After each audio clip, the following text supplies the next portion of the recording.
students, good morning, good afternoon, good evening. How are you?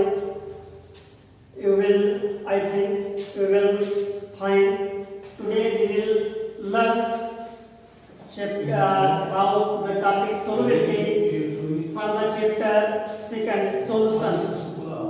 अब आते हैं solubility क्या होती है। हम लोग पिछले क्लास से बहुत सारे क्लास से पढ़ते चले आ रहे हैं। solubility मतलब कि कोई भी सॉल्यूट किसी भी सॉल्वेंट में किस हद तक हम डिजॉल्व कर सकते हैं, वही उसकी सोलबिलिटी कही जाती है। सोलबिलिटी जो आपके होते हैं, अब उसमें फर्स्ट ऑफ ऑल सॉल्यूट को जब डिजॉल्व किया जाता है किसी भी सॉल्वेंट में, जनरल बात करेंगे तो जब हम सोलबिलिटी चेक करते हैं तो तीन टाइप के सॉल्यूशन बनते हैं।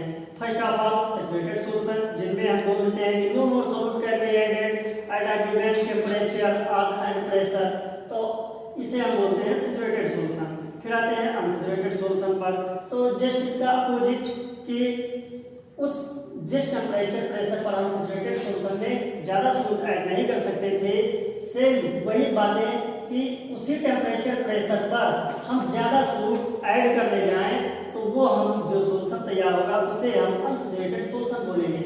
और किसी भी एक सर्टेन कंडीशन ऐसी हम कोई स्थिति क्रिएट करें कि जिससे टेम्परेचर में कोई भी चेंजिंग ना हो और प्रेशर में, और उनमें सैचुरेटेड सॉल्यूशन के कंपैरिजन में ज़्यादा मात्रा में सॉल्यूट को हम डिजॉल्व कर ले जाएं तो उस सॉल्यूशन को हम सुपर सैचुरेटेड सॉल्यूशन बोलते हैं।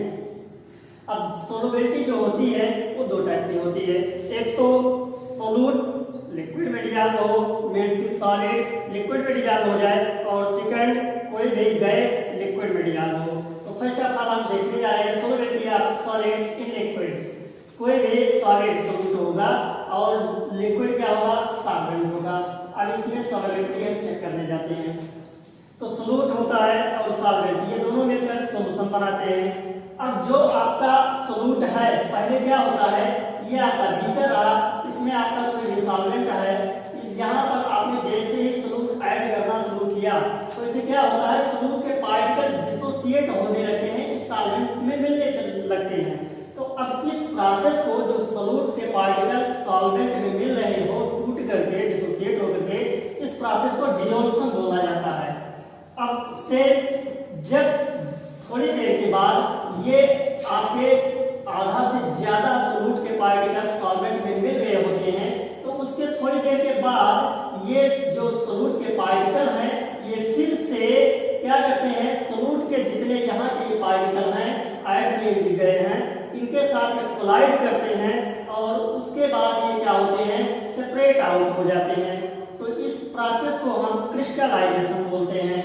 और जब ये सॉल्यूट के पार्टिकल यहाँ सॉल्वेंट में डिसॉल्व हो रहे होते हैं, टूट रहे होते हैं, और यहाँ से ये पार्टिकल यहाँ सेपरेट आउट हो रहे होते हैं, तो इनके बीच की जो स्टेट होती है उसे इक्विलिब्रियम बोलते हैं।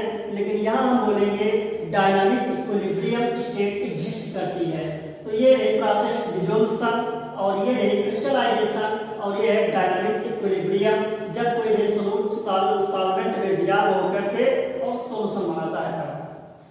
अब आते हैं कि जो फैक्टर्स जो कि अफेक्ट करते हैं सोलबिलिटी को, किसी भी सॉल्यूट पार्टिकल सॉलिड के लिक्विड में सोलबिलिटी को जो अफेक्ट करने वाले फैक्टर्स होते हैं, वो आपका पहला तो है लाइक डिसॉल्व लाइट, सेम में बोलेगा और असमान असमान में बोलेगा। इट मींस कि जो आपके जितने सारे पोलर हैं, पोलर जितने हैं सॉल्वेंट या सॉल्यूट, वो पोलर सॉल्वेंट में डिसॉल्व होना प्रेफर करेंगे।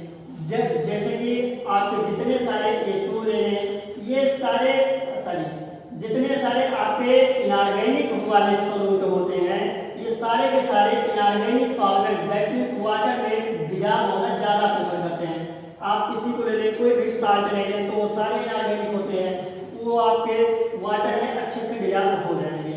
लेकिन अगर हम ऑर्गेनिक सॉल्यूट को कहीं इनऑर्गेनिक में ऐड करें तो ये बहुत मुश्किल से डिसॉल्व होते हैं, बहुत इजीली डिसॉल्व नहीं होते हैं। आप नमक को पानी में डिसॉल्व कर लीजिए, तुरंत डिसॉल्व हो जाएगा। शुगर को वाटर में डिसॉल्व कर लीजिए, देखिए थोड़ी देर के बाद डिसॉल्व होता है। क्यों? क्योंकि शुगर आपका ऑर्गेनिक सॉल्यूट है और वाटर इनऑर्गेनिक है। दूसरी भाषा में बोले तो शुगर आपका नॉन पोलर है, वाटर पोलर है, that's why the solubility of inorganic salts or inorganic molecules in inorganic solvent is greater than organic solvent। कोई ऑर्गेनिक सॉल्वेंट आप ले लें, बेंजीन ले लें, ईथर ले लें, साइक्लोहेक्सेन ले लें, टॉलुइन ले लें, अब इसमें अगर आप डिजॉल्व करें किसी भी इनऑर्गेनिक सॉल्वेंट को तो वो जल्दी डिजॉल्व नहीं होगा। उसके लिए जरूरी क्या है कि ऑर्गेनिक जितने भी आपके सॉल्वेंट होते हैं वो ऑर्गेनिक सॉल्वेंट में ही डिजॉल्व किए जाएं।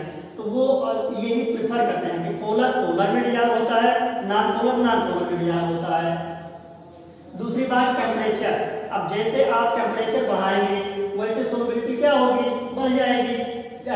Increase temperature the solubility increases. अब प्रेशर का क्या रोल होगा, प्रेशर का कोई खास इफेक्ट नहीं होता है यहाँ जब सॉलिड के किसी भी लिक्विड में डिजॉल्व हो रहे होते हैं। ऐसा इसलिए होता है क्योंकि जितने भी सॉलिड्स होते हैं इनकी कंप्रेसिबिलिटी बहुत ही कम होती है। That's why pressure can not play a good roll on the solubility of solids in liquids। फिर आते हैं second, solubility of gases in liquids। कोई भी गैस लिक्विड में जो डिजॉल्व हो रहा होता है, तो अब आपके सपोज करिए आपके पास दो बीकर हैं, अब इस बीकर में आपका कोई भी गैस यहाँ से ऐड किया गया है और इस सॉल्वेंट में यहाँ पर ये मिल रहा होता है। तो क्या होगा कि जब आपने कोई भी प्रेशर नहीं लगाया है तो इसमें जो गैस की सोलबिलिटी होगी, गैस के पार्टिकल आएंगे ऐसे ऊपर तो ज्यादा मात्रा में होंगे और नीचे यहाँ इनके सॉल्वेंट जहाँ होंगे वहां पर इनकी मात्रा गैस की बहुत ही कम होगी। तो अब इस कंडीशन में क्या होगा, यहाँ भी इक्विलिब्रियम एग्जिस्ट करेगी। ये आपका रहा, ये इक्विलिब्रियम यहाँ भी एग्जिस्ट करेगी। ये यहाँ के जो वाइपर प्रेशर होंगे ये यहाँ से बाहर की तरफ जाते रहेंगे और वहां से गैस के पार्टिकल अंदर की तरफ आते रहेंगे, डिजॉल्व होते रहेंगे। फिर यहाँ से वाइपर निकलेगा और ये बाहर जाना शुरू करेगा।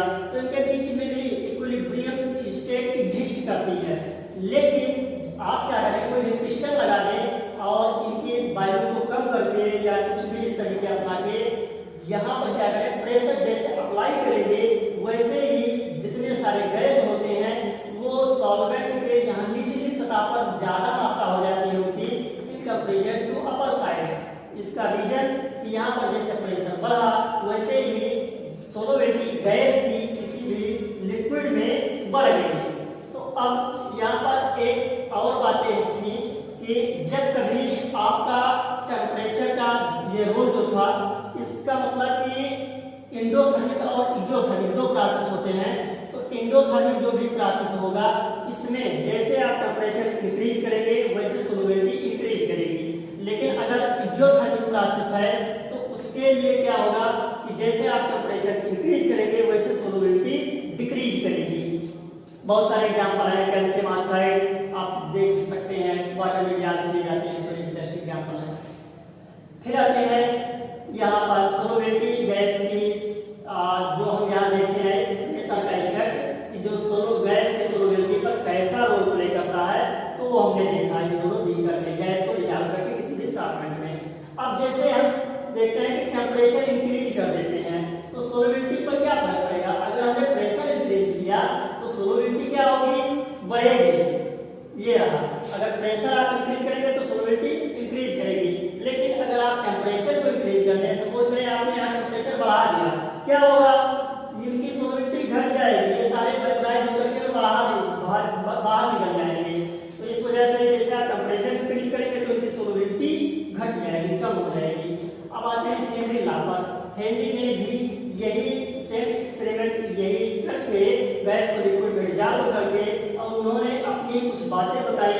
वो आपका उन्होंने कहा कि जो पार्शियल प्रेशर होता है यहाँ से जो ये निकल कर जाता है, अब यहाँ गैस की सोलबिलिटी क्यों यहाँ इस लिक्विड में ज्यादा हुई, क्योंकि यहाँ पर पार्शियल प्रेशर गैस की ज्यादा हुई तो उसके वजह से प्रेशर बढ़ा और ये यहाँ पर नीचे की तरफ सॉल्यूट के पार्टिकल ज्यादा आ गए। तो वही बात इन्होंने भी कही कि जो पार्शियल प्रेशर होती है किसी भी गैस की वेपर स्टेट में, वेपर फेज में, वो डायरेक्टली प्रोपोर्शनल होती है उसके जो गैस होती है उसके मोल फ्रैक्शन के सॉल्यूशन में जो गैस प्रेजेंट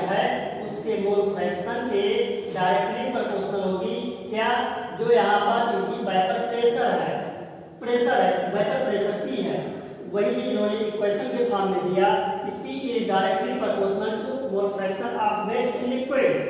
अब हमको मालूम है कि प्रोपोर्शनलिटी का साइन हटाएंगे तो कोई भी कांस्टेंट लगा देंगे, तो हम यहाँ पर KH एक टर्म रख लेते हैं, तो P equal to KH multiplied by mole fraction of the gas in liquid. अब KH क्या है यहाँ, KH इज हेनरी कांस्टेंट।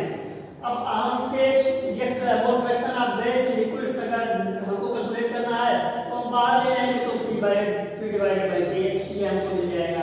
अब आते हैं नेक्स्ट कि जब एक बात है कि आप टेम्परेचर इंक्रीज करेंगे वैसे वैसे KH की वैल्यू इंक्रीज करती जाएगी, और KH की वैल्यू जैसे जैसे बढ़ेगी वैसे सोलबिलिटी घटने शुरू हो जाएंगे।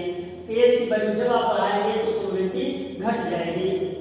अब इसका एक रोल आपने देखा होगा कि ऑक्सीजन की मात्रा, ऑक्सीजन की जो डिजॉल्व मात्रा होती है किसी भी लिक्विड में, किसी वो जितने मैलाइन एनिमल होते हैं वो सारे ज़्यादा से ज़्यादा प्रेफर करते हैं कि कोल्ड वाटर में रहें। वार्म वाटर के कंपेरिजन में वो कोल्ड वाटर में रहना ज़्यादा प्रेफर करते हैं। वजह इसका क्योंकि जब पानी गर्म है तो उसके लिए सोलबिलिटी टेम्परेचर ज़्यादा है तो सोलबिलिटी कम होगी, तो सोलबिलिटी कम होगी ऑक्सीजन की, अगर तो ऑक्सीजन की मात्रा जब कम मिलेगी तो सफिशिएंट ऑक्सीजन की मात्रा ना मिलने की वजह से वो सर्वाइव नहीं कर पाएंगे।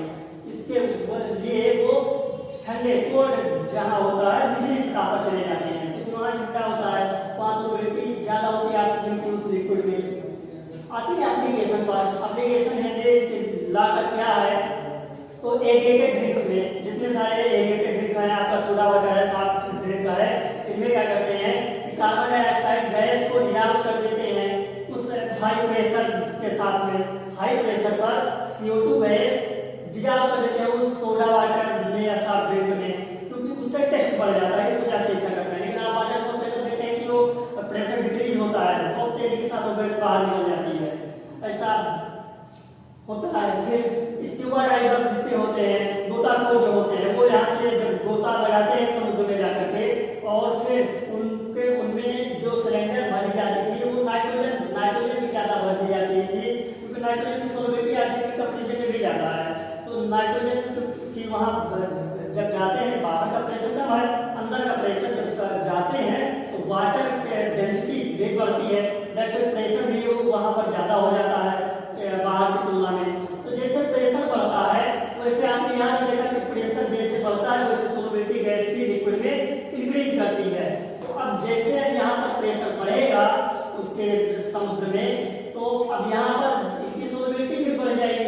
तो ये नाइट्रोजन गैस क्या होते थे, उनके जो ब्लड वेन्स होते थे, रक्त नलियों में ये सारे जितने नाइट्रोजन होते थे वो ज़्यादा मात्रा में डिसॉल्व हो जाते थे।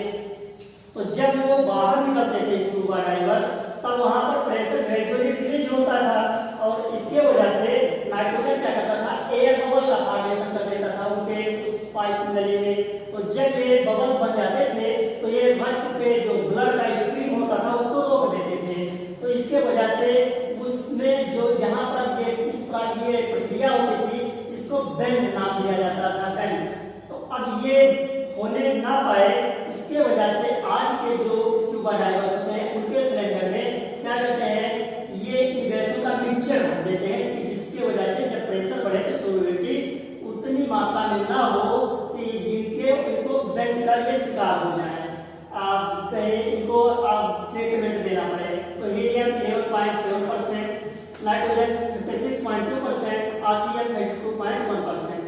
हाई एल्टीट्यूड पर क्या होता है कि जब ऊंचाइयों पर लोग जाते हैं तो वहां पर ऑक्सीजन का लेवल लो होना शुरू हो जाता है, और जब ऑक्सीजन का लेवल लो होना शुरू हो जाता है तो लोगों की जो सोचने समझने की क्षमता होती है वो कम हो जाती है। दूसरी बात, उनमें थकान ज़्यादा लगनी शुरू हो जाती है, और एक डिजीज हो जाता है जिसको एनार्जिया बोलते हैं, तो ये डिजीज हो जाती है। तो ये सब ना होने पाए, इसका हेनरी का नियम का ही एप्लीकेशन है। तो जितने सारे चलने वाले होते हैं, शिखारोही जिनको बोलते हैं, तो वो ऐसा फील करते हैं। अब इनकी लिमिटेशंस क्या हैं हेनरी लॉ की, प्रेशर बहुत ज़्यादा कम नहीं होना चाहिए, बहुत लो नहीं होना चाहिए। वजह क्योंकि हेनरी अगर प्रेशर बहुत लो हो जा रहा है तो हेनरी लॉ एक्यूरेट नहीं होगा। तो अगर टेम्परेचर जो है, टेम्परेचर बहुत ज़्यादा कम नहीं होना चाहिए। तीसरी बात है, गैस जो होती है